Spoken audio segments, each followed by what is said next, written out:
जय श्री कृष्ण, हर हर महादेव। दोस्तों, आज के इस वीडियो में हम आपको एक कहानी के माध्यम से बताएंगे कि एक विशेष परिस्थिति में पत्नी के अलावा किसी अन्य स्त्री से संबंध बनाना पाप क्यों नहीं माना जाता। नारी के स्वभाव को समझ पाना ना तो किसी के लिए संभव हुआ है और ना ही भविष्य में संभव होगा। स्वयं भगवान भी नारी स्वभाव को पूरी तरह नहीं समझ सके। आज हम आपको बताएंगे कि चाहे आपकी पत्नी कितनी भी अच्छी क्यों ना हो, किन 3 प्रकार की स्त्रियों पर कभी भी विश्वास नहीं करना चाहिए, अन्यथा जीवन भर पछताना पड़ सकता है। साथ ही इस वीडियो में हम ये भी चर्चा करेंगे कि कलयुग में अधिकतर महिलाएं अपने पति को धोखा देकर अन्य पुरुषों से संबंध क्यों बनाती है। तो दोस्तों, एक बार फिर हमारे चैनल पर आपका स्वागत है। यदि आपने अभी तक इस चैनल को सब्सक्राइब नहीं किया है तो कृपया वीडियो को लाइक करें और चैनल को सब्सक्राइब करें। ये एक विशेष कथा है जो करवा चौथ व्रत, वैवाहिक जीवन और रिश्तों की सच्चाई को उजागर करती है। हमारे कलयुग में महिलाएं अपने पति की दीर्घायु और सुखी जीवन के लिए करवा चौथ का व्रत रखती है। लेकिन कई बार ये देखा गया है कि कुछ महिलाएं अपने पति से दूर जाकर अन्य पुरुषों से संबंध बना लेती है। ऐसा क्यों होता है? इस रहस्यमयी प्रश्न का उत्तर इस कहानी में छिपा है। श्री कृष्ण की कृपा प्राप्त करने वाली ये अद्भुत कथा है। यदि आप इस कथा को पूर्ण श्रद्धा से सुनते हैं तो श्री कृष्ण की विशेष कृपा आप पर बनी रहती है। स्वयं भगवान श्री कृष्ण आपके जीवन की समस्त बाधाओं और कष्टों को दूर कर आपको सुख समृद्धि का आशीर्वाद प्रदान करते हैं। हम आपसे विनम्र निवेदन करते हैं कि इस पवित्र कथा को आरंभ से अंत तक ध्यान पूर्वक सुने। ये कथा आपके जीवन में आनंद और सौभाग्य का द्वार खोल सकती है। अधूरी और अपूर्ण जानकारी हानिकारक होती है। अधूरी जानकारी मनुष्य को कभी सफलता नहीं दिला सकती। तो चलिए शुरू करते हैं भगवान शिव और माता पार्वती का ये संवाद। एक समय की बात है, माता पार्वती और भगवान शिव कैलाश पर्वत पर विराजमान थे। माता पार्वती ने भगवान शिव की तरफ संशय भरी नजरों से देखा और उन्हें प्रणाम किया। भगवान शिव मुस्कुराकर बोले, हे देवी, निश्चित ही आपके मन में कोई जिज्ञासा उत्पन्न हुई है जिसका समाधान आपको अब तक नहीं मिला।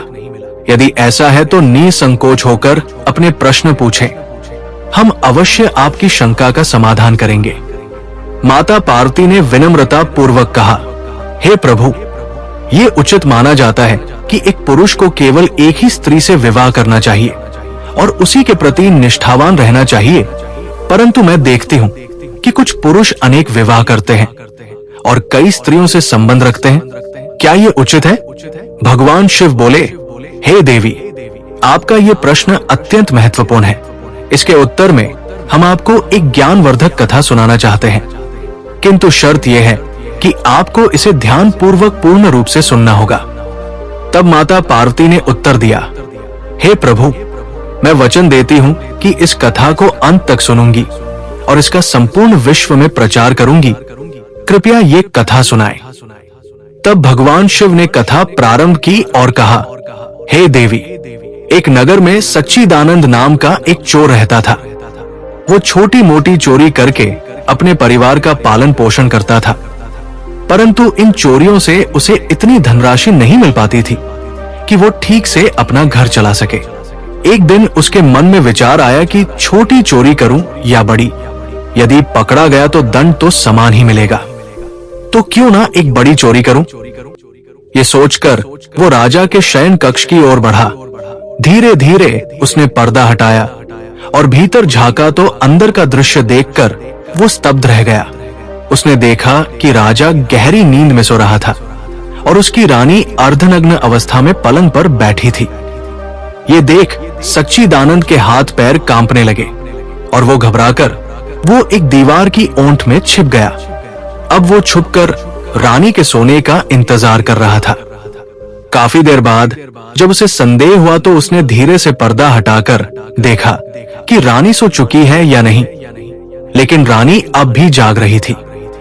ये देखकर सच्चिदानंद घबरा गया और घबराहट में उसके हाथ से फूलों का गुलदस्ता गिर पड़ा। गुलदस्ते की आवाज सुनकर राजा तो नहीं जागा, लेकिन रानी तुरंत तलवार निकालकर बाहर आ गई रानी ने तलवार चोर की गर्दन पर रख दी और सख्त लहजे में पूछा, तुम कौन हो और यहाँ किस मकसद से आए हो? सच सच बताओ, वरना अभी इसी वक्त तुम्हारा सिर धड़ से अलग कर दूंगी। डर के मारे सच्चिदानंद का शरीर पसीने से भीग गया। उसने हाथ जोड़कर कांपते हुए कहा, रानी साहिबा, मुझ पर दया कीजिए। मैं एक गरीब चोर हूं, बस चोरी करके अपना और अपने परिवार का पेट पालता हूं। अगर आपने मुझे मार दिया तो मेरे छोटे छोटे बच्चे अनाथ हो जाएंगे। मैं कसम खाता हूं, इस बार माफ कर दीजिए, फिर कभी इधर मुड़कर भी नहीं देखूंगा। मेरे मासूम बच्चों पर रहम कीजिए। रानी ने सच्चिदानंद को डरा सहमा देखा तो थोड़ा विचार में पड़ गई। फिर वो गंभीर स्वर में बोली, ठीक है, मैं तुम्हें माफ कर सकती हूं, लेकिन एक शर्त पर। चोर ने डरते हुए पूछा, कैसी शर्त रानी साहिबा? रानी ने उसकी आंखों में देखते हुए कहा, इस वक्त मुझे एक पुरुष की जरूरत महसूस हो रही है। अगर तुम मेरे साथ समय बिताते हो तो मैं तुम्हें छोड़ दूंगी, वरना तुम्हारी गर्दन इसी वक्त काट दूंगी। रानी की अनोखी शर्त सुनकर आनंद और भी ज्यादा डर गया। उसने कांपती आवाज में कहा, रानी जी, ये आप क्या कह रही है? मेरी और आपकी कोई बराबरी नहीं। मैं तो एक साधारण चोर हूं और आप इतनी बड़ी रानी, भला ये कैसे संभव हो सकता है? मेरे लिए तो इसके बारे में सोचना भी पाप है। रानी ने तलवार और करीब करते हुए कहा, बहुत सोच विचार मत करो। अगर अपनी जान प्यारी है तो जैसा कहा है वैसा ही करो, अन्यथा मरने के लिए तैयार हो जाओ। रानी के मुख से यह प्रस्ताव सुनकर उसका का दिल बैठ गया और वो सोचने लगा कि आज तो मैं बहुत बड़ी मुसीबत में फंस गया। अगर मैं रानी की बात नहीं मानता तो मारा जाऊंगा, और अगर मानता हूं तब भी मारा जाऊंगा, यानी मेरी मौत तय है। चोर अब गहरे द्वंद में था। वो सोचने लगा कि अब मैं क्या करूं। काफी सोच विचार के बाद उसने रानी की शर्त मानने का निश्चय किया और कहा, रानी साहिबा, मुझे सिर्फ 2 मिनट का समय दीजिए। मुझे बहुत तेज पेशाब आ रही है। पहले मैं पेशाब कर लूं, फिर आपकी हर बात मानने को तैयार हूं। रानी ने तुरंत उसे जाने की इजाजत दे दी और वो वहां से निकल गया। रानी उसका इंतजार करती रही थी, लेकिन मौका पाकर सच्चिदानंद तेजी से भाग निकला। जैसे ही वो महल के दरवाजे तक पहुंचा, द्वारपाल ने उसे पकड़ लिया। द्वारपाल ने सख्त लहजे में पूछा, तू कौन है और यहाँ क्या कर रहा है? आनंद ने पूरी सच्चाई बयां कर दी। मैं एक चोर हूं और चोरी करने के इरादे से यहाँ आया था, लेकिन रानी ने मुझे पकड़ लिया और छोड़ने के बदले मुझसे शारीरिक संबंध बनाने की शर्त रखी। पर मैंने पेशाब जाने का नाटक किया और वहां से भाग निकला। कृपया मुझे जाने दो। द्वारपाल ने कुछ सोचकर कहा, देख भाई, तुझे छोड़ने की एक ही शर्त है। तुझे वापस रानी के पास जाना होगा और कहना होगा कि तू संबंध बनाने के लिए तैयार है, लेकिन उससे पहले उसे राजा को अपने हाथों से मारना होगा। बस यही मेरी शर्त है। ये सुनकर चोर और भी बड़े संकट में पड़ गया और उसके मन में विचार आया, यदि मैंने पहले ही रानी के साथ संबंध बना लिया होता तो शायद मेरी जान बच सकती थी, लेकिन अब मेरा बचना नामुमकिन है। अगर मैंने ये बात रानी से कही तो वो मेरे प्राण ले लेगी। अब उसके के लिए हर ओर मृत्यु ही दिखाई दे रही थी। वो जहां भी जाता मौत उसका पीछा कर रही थी। निस्सहाय होकर उसने निर्णय लिया और सीधा रानी के पास पहुंचा और बोला, रानी साहिबा, मैं आपकी शर्त मानने को तैयार हूं, लेकिन एक भय मुझे सताए जा रहा है। यदि उसी समय राजा जाग गया तो ना मैं बचूंगा, ना आप और हम दोनों को ही प्राणदंड मिलेगा। इसीलिए यदि आप मुझसे संबंध बनाना चाहती हैं, तो पहले आपको एक बड़ा कार्य करना होगा। आपको स्वयं अपने हाथों से राजा का अंत करना होगा, तभी हम निडर होकर सुखपूर्वक साथ रह सकेंगे। यदि आप ऐसा नहीं कर सकती तो मेरा जीवन लेना ही उचित होगा। रानी, जो पहले ही वासना के वशीभूत हो चुकी थी, एक क्षण को ठिठकी और फिर बोली, ठहरो, ये कार्य अभी पूरा करती हूं। ये कहकर उसने दोनों हाथों से तलवार उठाई और सोते हुए राजा की गर्दन काट दी। रक्त से सारा कक्ष लाल हो गया और रानी स्वयं राजा के रक्त में सं गई। इस भयावह दृश्य को देखकर वो कुछ क्षण के लिए मूर्छित हो गई। यही अवसर था चोर के लिए। वो तुरंत वहां से भाग निकला। सुबह होते ही महल में हाहाकार मच गया। हर कोई राजा के हत्यारे की तलाश करने लगा, लेकिन वो रहस्यमयी हत्यारा कौन था, ये कोई नहीं जान पाया। सभी लोग ये जानकर हैरान थे कि सोए हुए राजा की हत्या किसने की। महारानी भी जोर जोर से रो रही थी। पूरे महल में केवल एक ही प्रहरी था जिसे इस रहस्य की जानकारी थी कि या तो महारानी ने राजा की हत्या की थी या फिर सच्चिदानंद नामक चोर ने, लेकिन उसने ये बात किसी से साझा नहीं की। और जब राजा के अंतिम संस्कार की तैयारियां पूरी हो चुकी थी, उसी समय महारानी ने घोषणा की कि वो अपने स्वामी के साथ सती होना चाहती है। ये सुनकर किसी को भी महारानी पर शक नहीं हुआ, क्योंकि जो स्त्री स्वयं सती होने जा रही हो, वो अपने पति की हत्या क्यों करेगी। महारानी पूरी तरह तैयार होकर राजा की चिता पर बैठ गई। राज्य के सभी अधिकारी एक एक करके राजा की चिता पर लकड़ियां रखते गए और फिर नतमस्तक होकर वापस लौटते गए। अंत में सबसे अंतिम व्यक्ति के रूप में उस प्रहरी की बारी आई जो इस रहस्य से परिचित था। जैसे ही उसने चिता पर लकड़ी रखी, उसने धीरे से महारानी से कहा, महारानी, आप सती होने जा रही हैं। कम से कम ये तो बता दीजिए कि राजा की हत्या आपने की थी या चोर ने। ये सुनकर महारानी चौंक गई। वो समझ गई कि ये प्रहरी भी इस गुप्त सच्चाई से अवगत है। कुछ क्षणों तक मौन रहने के बाद उन्होंने धीरे से कहा, सुनो, ना तो मैंने राजा की हत्या की है और ना ही चोर ने। यदि तुम सच में इस रहस्य को जानना चाहते हो तो तुम्हें एक स्थान पर जाना होगा। इसके बाद महारानी ने आगे कहा, नगर के पश्चिम दिशा में घने जंगल के भीतर एक वृद्ध सन्यासिनी एक कुटिया में रहती है। यदि तुम इस रहस्य को जानना चाहते हो तो वही जाओ, वो अवश्य तुम्हें सच बताएंगी। प्रहरी इस रहस्य को जानने के लिए उत्सुक था। अगले ही दिन प्रातः वो महारानी द्वारा बताए गए मार्ग पर चलते हुए जंगल की ओर बढ़ गया। जब वो वहां पहुंचा तो उसने देखा कि एक कुटिया के बाहर एक वृद्ध सन्यासिनी खड़ी है। प्रहरी उनके पास गया और उनके चरण पकड़कर विनम्रता पूर्वक बोला, माँ, मैं ये जानने आया हूँ कि राजा की हत्या किसने की। सन्यासिनी मुस्कुराई और बोली, पुत्र, यदि तुम इस रहस्य को जानना चाहते हो तो तुम्हें एक कार्य करना होगा। वो वृद्ध तपस्वी बोली, मेरी कुटिया के बाहर एक भेड़ बंधी हुई है। राजा के हत्यारे का रहस्य उसी में छिपा है। युवक ने विस्मय से उसकी ओर देखा। क्या भेड़ बताएगी हत्यारे का नाम? तपस्वी की आंखों में चमक थी। नहीं, लेकिन उसके अंत से आरंभ होगा वो मार्ग जो तुम्हें सत्य तक ले जाएगा। जैसे ही युवक बाहर गया, पहरेदार ने भेड़ की गर्दन तलवार की एक ही धार से अलग कर दी। भेड़ का सिर धड़ से अलग होकर नीचे गिरा और तभी उसकी चमचमाती हुई दांतों वाली मुंह की हड्डी जमीन पर टकराई। एक खनखनाहट हुई और फिर अचानक वो सिर हवा में उड़ने लगा। ये दृश्य अकल्पनीय था, पर सब कुछ योजनाबद्ध था। पहरेदार को पहले से ही आदेश दिया गया था, जब सिर हवा में उठे उसका पीछा करना। जहां वो गिरेगा वहां हत्यारा नहीं, पर हत्यारे की परछाई छुपी होगी। पहरेदार ने सिर का पीछा किया। वो सिर हवा में घूमता हुआ कभी जंगल की ओर, कभी श्मशान की ओर और अंततः एक पुराने महल के खंडहर में जा गिरा, जहां दीवारों पर किसी ने ताजा खून से लिखा था, तलवार सिर्फ गर्दन काटती है, पर दोष आत्मा का होता है। राजा की मृत्यु न्याय थी, पर उसका अर्थ अब तुम खोजो। पहरेदार के मन में सवाल उठा, इस निर्जन जंगल में आखिर कौन है जो मुझे राजा की मौत का रहस्य बताएगा? वो अभी यही सोच ही रहा था कि अचानक गुफा के अंदर से हलचल हुई।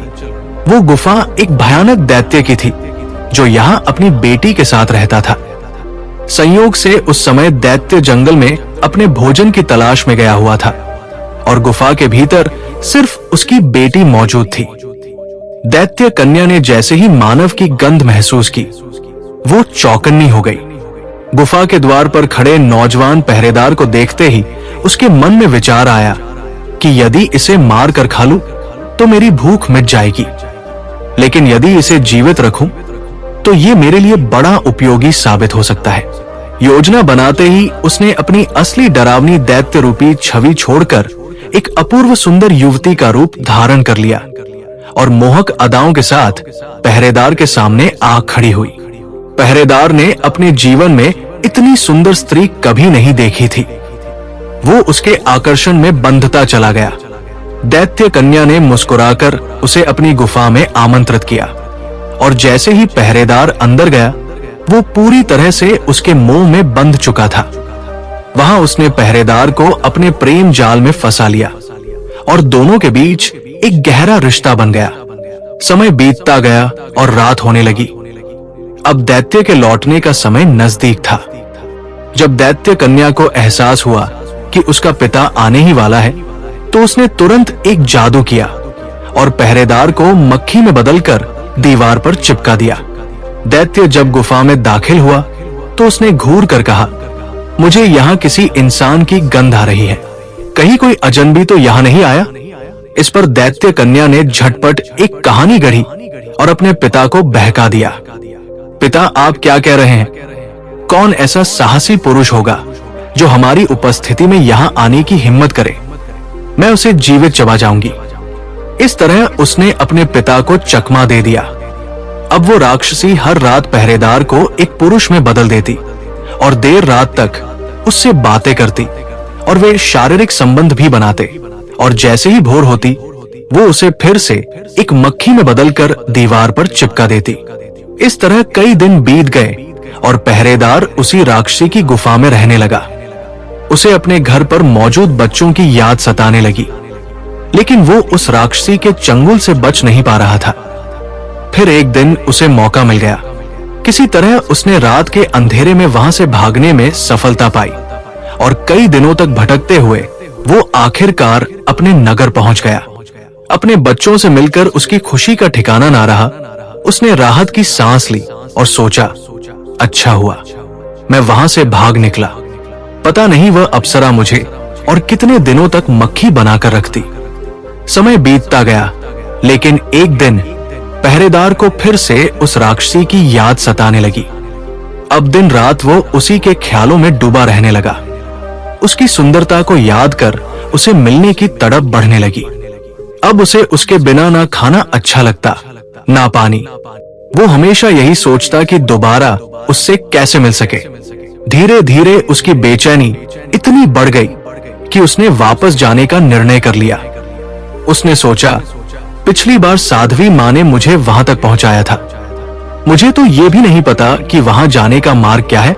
क्यों ना एक बार फिर साध्वी माँ की सहायता ली जाए। यही सोचकर वो साध्वी माँ की कुटिया पर पहुंचा और उनसे विनती करते हुए बोला, हे माँ, कृपया मुझे एक बार फिर उसी स्थान पर भेज दे जहां आपने पहले भेजा था। अब पहरेदार अपने असली उद्देश्य को भूल चुका था, जो था राजा की हत्या का रहस्य जानना। अब वो उस राक्षसी युवती से मिलने के लिए व्याकुल था। वो सन्यासिनी समझ गई कि ये वासना का प्रेत है। सन्यासिनी ने कहा, बेटा, पहले मेरे पास एक भेड़ थी जिसकी गर्दन काटकर ही तुम वहां गए थे। अब वो भी नहीं रही, तो भला अब मैं तुम्हें वहां कैसे ले जा सकती हूँ? उसने गिड़गिड़ाकर कहा, माते, मैं आजीवन तुम्हारा दास बना रहूंगा, बस एक बार फिर से उस अप्सरा से मिलवा दो। सन्यासिनी ने उत्तर दिया, बेटा, मैं तुम्हारी इच्छा पूरी कर सकती हूं, पर इसके लिए तुम्हें अपने पुत्र को मेरे पास लाना होगा। पहरेदार हंसते हुए बोला, मात्र इतनी सी बात, अभी बुलवाता हूं। उसने तुरंत अपने पुत्र को बुलाया। फिर सन्यासिनी ने कहा, जिस प्रकार तुमने भेड़ की गर्दन काटी थी, उसी प्रकार अपने पुत्र की गर्दन काटो, और जैसे ही उसका सिर हवा में उड़ेगा तुम उसे पकड़ लेना। वही सिर तुम्हें उस स्थान तक पहुंचा देगा। वासना के वशीभूत पहरेदार ने तत्क्षण तलवार उठा ली और अपने पुत्र की गर्दन काटने को उद्यत हुआ, लेकिन ठीक उसी क्षण सन्यासिनी ने उसका हाथ पकड़ लिया और बोली, रुको, यही तुम्हारे प्रश्न का उत्तर है। राजा को ना तो किसी चोर ने मारा और ना ही रानी ने राजा की मृत्यु वासना के इस भूत ने कराई।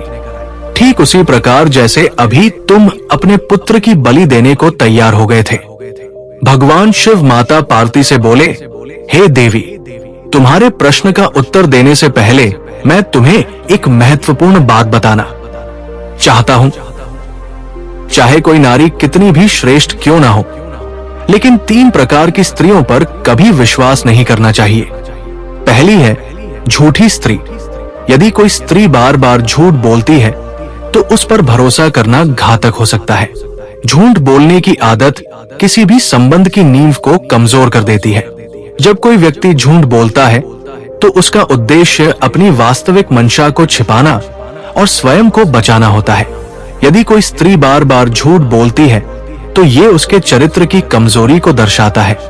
ऐसा व्यवहार न केवल रिश्तों में कलह उत्पन्न करता है, बल्कि विश्वास भी तोड़ देता है।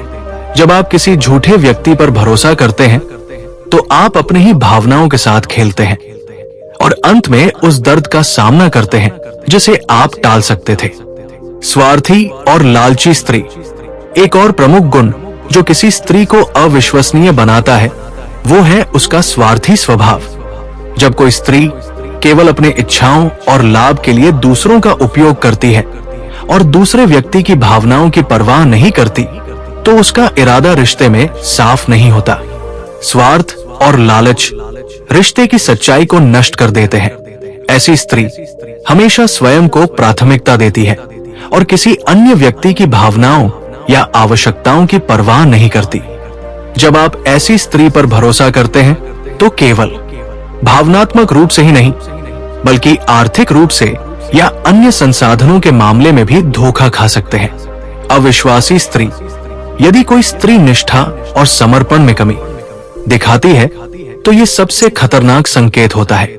निष्ठा किसी भी रिश्ते की सबसे महत्वपूर्ण नींव होती है और जब किसी स्त्री में ये गुण नहीं होता तो वो किसी भी क्षण रिश्ता तोड़ सकती है। वो किसी कठिनाई के समय या किसी अन्य आकर्षण के कारण अपने साथी को धोखा दे सकती है। ऐसी स्त्री के साथ संबंध में रहना मानसिक और भावनात्मक रूप से बहुत पीड़ादायक हो सकता है। कोई भी रिश्ता जो विश्वास और प्रेम पर टिका होता है, यदि उसमें निष्ठा की कमी हो तो वो रिश्ता अंततः टूट ही जाता है। अब भगवान शिव माता पार्वती से कहते हैं, हे देवी पार्वती, अब मैं आपके प्रश्न का उत्तर देता हूं। क्या पत्नी के अलावा किसी अन्य स्त्री से संबंध रखना पाप नहीं है? तो हे देवी पार्वती, मानव जीवन में रिश्तों का अत्यंत महत्व है और इन रिश्तों में सबसे पवित्र एवं महत्वपूर्ण रिश्ता विवाह का होता है। विवाह एक ऐसा संस्कार है जो 2 व्यक्तियों को न केवल शारीरिक रूप से बल्कि मानसिक, भावनात्मक और सामाजिक रूप से भी जोड़ता है। ऐसे में यदि कोई व्यक्ति अपनी पत्नी के अलावा किसी अन्य स्त्री के साथ संबंध बनाता है तो ये न केवल अनैतिक है बल्कि धार्मिक दृष्टि से भी पाप माना जाता है। भगवान शिव जी ने माता पार्वती को ये बताया कि विवाह केवल एक सामाजिक अनुबंध नहीं बल्कि आत्माओं का पवित्र मिलन होता है। भारतीय संस्कृति में पति पत्नी का संबंध संपूर्ण विश्वास, सम्मान और प्रेम पर आधारित होता है। विवाह के समय पति अपनी पत्नी के प्रति निष्ठा, समर्पण और जीवन भर साथ निभाने का संकल्प लेता है। ऐसे में किसी अन्य स्त्री के साथ संबंध स्थापित करना न केवल पत्नी के विश्वास को तोड़ता है बल्कि विवाह की मर्यादा का भी उल्लंघन करता है। हिंदू धर्म में विवाह को अत्यंत पवित्र माना गया है। वेदों, उपनिषदों और अन्य धार्मिक ग्रंथों में पति पत्नी के संबंध को दिव्य बंधन के रूप में दर्शाया गया है। श्रीमद् भगवद गीता में भी ये कहा गया है कि किसी भी रिश्ते में सत्य, विश्वास और सम्मान का होना अनिवार्य है। यदि कोई व्यक्ति अपनी पत्नी के अलावा किसी अन्य स्त्री के साथ संबंध बनाता है तो ये उसके चरित्र, नैतिकता और धार्मिकता पर प्रश्न चिन्ह खड़ा करता है। हिंदू परंपरा के अनुसार विवाह के समय पति पत्नी एक दूसरे के प्रति 7 वचन लेते हैं जो उनके जीवन भर साथ रहने, एक दूसरे का सम्मान करने और निष्ठावान बने रहने की प्रतिज्ञा होते हैं। यदि कोई व्यक्ति इन वचनों को तोड़ता है तो ये न केवल उसके व्यक्तिगत जीवन को प्रभावित करता है बल्कि सामाजिक और आध्यात्मिक दृष्टि से भी उसे नकारात्मक परिणाम भुगतने पड़ सकते हैं। अतः विवाह की पवित्रता बनाए रखना प्रत्येक व्यक्ति का कर्तव्य है। किसी अन्य स्त्री के साथ संबंध बनाना न केवल समाज और परिवार के लिए हानिकारक है, बल्कि ये आत्मिक और धार्मिक दृष्टि से भी अनुचित और पापपूर्ण माना जाता है। धार्मिक और नैतिक दृष्टिकोण से विवाह एक पवित्र बंधन है, जिसमें पति पत्नी एक दूसरे के प्रति निष्ठा की शपथ लेते हैं। ये प्रतिज्ञा धार्मिक और नैतिक दृष्टि से अत्यंत महत्वपूर्ण होती है। यदि कोई व्यक्ति इस वचन को तोड़ता है तो ये उसे पापी बना सकता है। सामाजिक दृष्टिकोण से समाज में विवाह को स्थायी और विश्वसनीय संबंध के रूप में देखा जाता है। जब पति पत्नी के बीच विश्वास बना रहता है तो समाज भी इस रिश्ते को सम्मान की दृष्टि से देखता है। लेकिन यदि कोई पुरुष अपनी पत्नी के अलावा किसी अन्य महिला से संबंध रखता है तो ये सामाजिक रूप से अनुचित माना जाता है। इससे न केवल व्यक्ति की प्रतिष्ठा को ठेस पहुंचती है, बल्कि पूरे परिवार पर भी इसका नकारात्मक प्रभाव पड़ सकता है। जब पति किसी अन्य महिला से संबंध बनाता है तो इसका गहरा मानसिक और भावनात्मक प्रभाव पत्नी पर पड़ता है, जो अपने पति पर पूर्ण विश्वास रखती है। जब इस धोखे का सामना करती है तो उसका मनोबल टूट जाता है। इससे न केवल पत्नी मानसिक कष्ट झेलती है, बल्कि बच्चों और अन्य परिवारजन भी प्रभावित होते हैं। वहीं धोखा देने वाला व्यक्ति भी मानसिक तनाव और अपराध बोध का अनुभव कर सकता है। प्रत्येक संबंध की अपनी एक विशेष महत्ता होती है। पति पत्नी का रिश्ता जीवन भर साथ निभाने का वचन होता है। इस रिश्ते में भावनात्मक और मानसिक जुड़ाव इतना गहरा होता है कि तीसरे व्यक्ति की मौजूदगी इस पूरे ढांचे को हिला सकती है। किसी अन्य महिला से संबंध बनाना न केवल पत्नी के लिए पीड़ादायक होता है, बल्कि ये पूरे परिवार और समाज पर भी प्रतिकूल प्रभाव डालता है। दोस्तों, ये गलत है कि कोई व्यक्ति ऐसा संबंध बनाए। ये न केवल रिश्ते की सच्चाई और ईमानदारी को ठेस पहुंचाता है, बल्कि आत्मसम्मान को भी प्रभावित करता है। पति और पत्नी जब विवाह के पवित्र बंधन में बंधते हैं तो वे 7 वचनों के साथ एक दूसरे के सुख दुख के साथी बनते हैं। लेकिन यदि किसी कारणवश उन्हें संतान की प्राप्ति नहीं होती तो हमारे शास्त्रों में कुछ विशेष परिस्थितियों में पुनर्विवाह की अनुमति दी गई है। ऐसे में यदि पति संतान की कामना से किसी अन्य स्त्री से संबंध स्थापित करता है तो वो पाप की श्रेणी में नहीं आता, क्योंकि उसका उद्देश्य केवल वंशवृद्धि और कुल की परंपरा को आगे बढ़ाना होता है, न कि वासना या विश्वासघात। ये बात हमें समझनी चाहिए कि हर परिस्थिति का न्याय उसके भाव और उद्देश्य से किया जाना चाहिए, और यही हमारे धर्म की गहराई है, जहां नियम है पर उनमें करुणा और विवेक भी समाहित है। मित्रों, आपको ये कथा कैसी लगी? कृपया अपनी राय नीचे कमेंट बॉक्स में जरूर साझा करें। अगर आपको ये वीडियो पसंद आया हो तो इसे लाइक करें और हमारे चैनल को सब्सक्राइब करना न भूलें। साथ ही बेल आइकन को ऑल पर सेट करें ताकि हर नई वीडियो की सूचना सबसे पहले आपको मिले और आप उसका लाभ उठा सकें। वीडियो को यहाँ तक देखने के लिए आप सभी का हृदय से धन्यवाद। इस महत्वपूर्ण और ज्ञानवर्धक कथा को अपने मित्रों और परिवारजनों के साथ जरूर साझा करें, क्योंकि ज्ञान बांटने से ही बढ़ता है। हर हर महादेव। राधे कृष्ण।